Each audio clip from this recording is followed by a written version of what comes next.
The question is, how do you use Joey Loperfido? Now that he's going to be up, now that he's going to be on this team, how are you using Loperfido on a daily basis?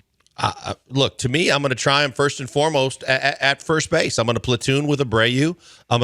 He's played the position before.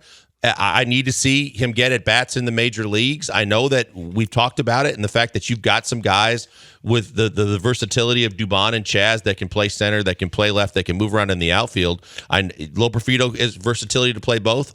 Primarily, he's being brought up in my mind to be one of the two first basemen. So I need to see him get a platoon situation going with Abreu, see how he handles major league pitching, and if there's any signs that he's doing what, at a lesser degree, what he's been doing in Sugarland, then there's your first candidate to be the short-term and possibly long-term for the rest of this season first baseman for this team. Yeah, I would deploy him at first base myself. You have some options with him because he can play all over the field. He can play all three outfield positions.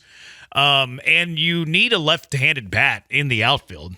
We talked about this as far back as the offseason. I would have loved a left-hand bat, and maybe Loperfido's that guy, and we can all forget about what we were talking about in the offseason. Because, look, Chas McCormick right now, struggling, period. But over the course of his career, struggles against righties. Same thing with Jake Myers. Jake Myers is better against lefties than he is righties. So you have the options of playing him in the outfield whenever you have a righty on the mound and you want to give Chaz a day, you want to give Jake a day. Dubon has been an option in the outfield quite a bit recently because he's the only guy, it seems like, can hit with runners in scoring position.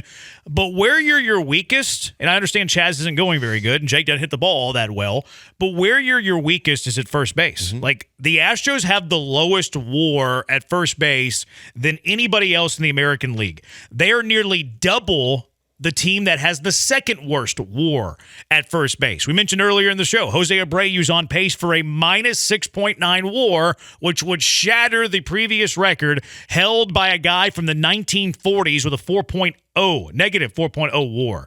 So where you need the most help is at first. And guys like Chaz and Jake, like, they're younger. They play better defense, in positions that you need defense more than you need defense at first base.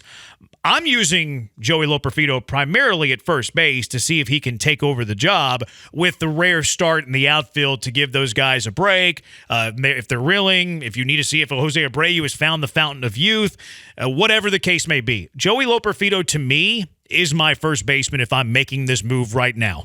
Well, and I think the other thing, too, Jeremy, to consider in all of this is Abreu's still going to play some at first base when he does. I don't like that. But I think it's just a reality we all have to face because I don't think they're going to DFA him, and I think that you can bench him, though. You don't have to put him in the lineup. You can, but I just don't see this organization and the Crane Gang doing that, and I think that they're still going to force feed him into the lineup periodically. When you do that, if you want to put Joey Loperfido in center, or you want to put him in left and see, especially if he's hitting the ball at all, and see that, again, how he adjusts to playing the outfield in the majors as opposed to in Sugarland. But if he's made some great catches that we've seen on social media when he's played for Sugarland, if he can hold his own and play defensively and give you another option in the outfield as well, just to keep his bat in the lineup too, then I'm all for that too, because I think that the depth of the outfield, if and when, and hopefully they find some kind of solution at first base, there's still going to be concerns if Chaz doesn't get hitting. That you want Chaz or Abreu in the lineup? Chaz. There you go. Like, that's my response to your statement. But do you disagree with me that they're going to force feed Abreu into this lineup? Yeah. You do? Yeah, I do.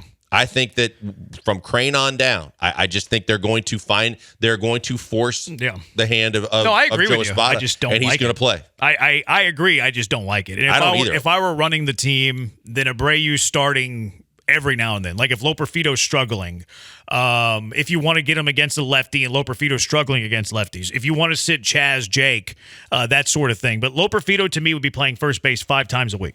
5 times a week. I'd be great with that. I would love that. I just don't see them doing that. No, I'm with you. I'm with you on that. And I think that, they're going to be – Joe Espada's going to be force-fed. Not that it's going to get to an ultimatum, but they're going to tell Joe Espada that Abreu's going to find starts at first base. Probably so, because they're paying him lots of money, and they're not going to just write it all off. And whether it's the BS back of the baseball card or it's just the fact that when you listen to these guys talk, in their minds there's a belief he's going to find it again. Yeah, I just don't see it. I don't either. He's overmatched by just about every pitch thrown at him. But I feel like they think that too. Otherwise, they wouldn't be calling up Loperfido yet. You know? But then you hear Dana and you hear Bagwell and you hear these guys talk and you hear them talk about the fact that he's done this before and we believe he's gonna work, he's gonna figure it out. He's gonna work his way through this. This team with as poor of a start as they've had, they don't have the time to be patient and wait and let him work through it in the lineup, but I believe they're going to because of the finances. Yeah. I mean, you're kind of talking on both sides of your mouth, but like the left side of your mouth is what you would do and the right side of your mouth is what the Astros are going to do. And I kind of agree with you. Now, I wish that they would listen to us instead of play Jose Abreu, but I do agree that they're probably not going to give up on Jose Abreu. I agree because the main reason too is because this team is too good or has the possibilities and the capabilities of being too good to have the mentality of we just have to we're not ready to cut him yet, so we just have to keep putting him out there and hope that he finds it. Keep our fingers crossed and keep the rabbit's foot in the four-leaf clover. This team's too good to be screwing around with an empty spot in the lineup at first base, which is an important offensive position. I'd DFA him. I'd be like, see ya. I've seen enough. I'm DFAing you because you're going to have to pay the money anyways. Like everybody's saying, well, just put him on the IL. Find a mystery injury. You're paying him to go sit on his couch. You can pay him to go sit on his couch without putting him on the IL. You just DFA him. The main reason why they're saying that, too, is because of the fact that he's done this before and that push late in the season makes people believe he could do that again. Well, he's a year older, and his swing's a lot slower. I don't think he can do that again. Yeah, I think it's gone. I don't know what that text means, 4683. 7565, all I want to know is can J-Lo scoop the ball at first base when Bregman inevitably spikes it? I don't know much about his defense at first, other than he told us that he played first base in college because they were trying to find his bat in the lineup. Now, he's a good athlete, so I'm sure he's okay there. Now, in terms of like a bunch of reps at first base, he doesn't have a bunch of reps. So we're probably going to, if he plays a lot of first base, I'm sure we're going to see some like footwork issues and just like the things that you pick up with a lot of repetition because he's not a natural first baseman. Right. He's a natural outfielder who's a good athlete who can play first base, and I think he'll pick up to it nicely. I think Chandler Rome's article, there were some scouts that said he's doing pretty good at first base, but that his value is in the outfield. But with the Astros, because they have Jose Abreu and John Singleton, that his value will be at first base. Did he say to us when he was talking about all the gloves he brings along and everything? Like, did he also have an infield glove that he could play other infield positions? I don't think in the bigs.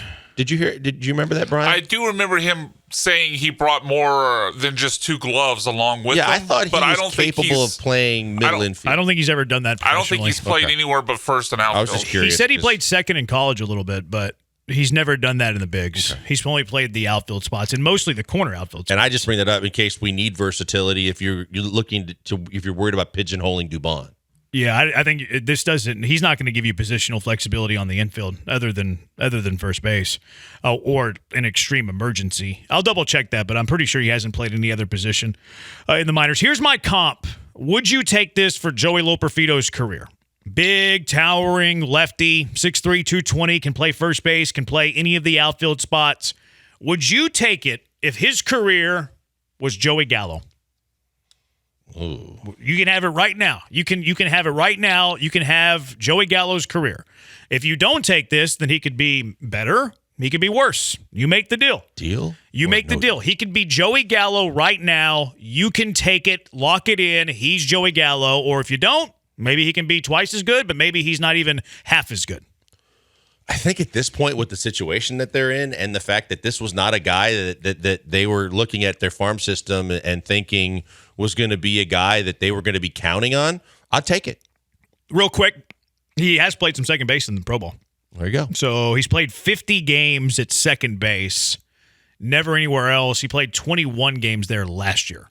So I guess emergency second baseman. Yeah, so at least he has the capability, kind of like who was Kessinger, your third catcher last year? Kessinger can play all the infield positions and third catcher.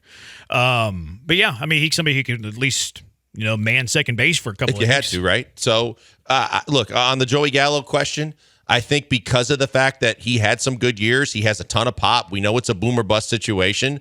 He was a above average outfielder with his throwing arm. We know that as well too. So if you know that he can stand up to major league pitching at least enough to hit double-digit home runs and be a guy that for as long as you need him can fill multiple positions, I think I'd have to take it.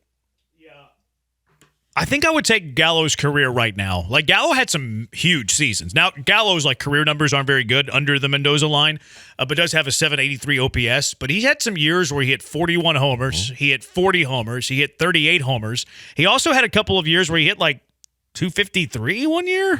He hit like 225 one year. Now, you're not going to get batting average, but he's going to draw some walks. He's going to strike out a ton, but he's going to hit some tanks. He's going to hit some dongs. Was he a Gold Glove outfielder one year? He was twice. 2010 he won a Gold Glove. 2011 won a Gold Glove. I don't know if it was in the outfield. It might have been first, but maybe outfield. I think one year it was because he had a lot of putouts in the outfield. I think that he had won a Gold Glove at least one of those years as an outfielder. Two-time All-Star, which means nothing.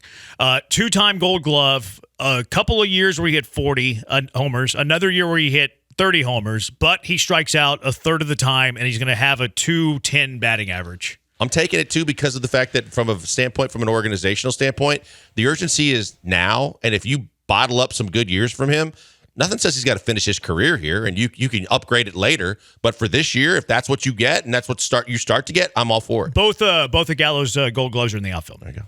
And I would say both of his 40 home run seasons are his first two full major league seasons. So you get it immediately. Yeah, exactly. If we're worrying about the here and now, the next 2-3 years, while this team is actually still together before contracts start to run out, I think you got to take that, because even though in those 240 home run seasons his batting average was 209, 206, his OPS is over 800 in both those seasons. So I would take it. At least he can be Bregman at the plate.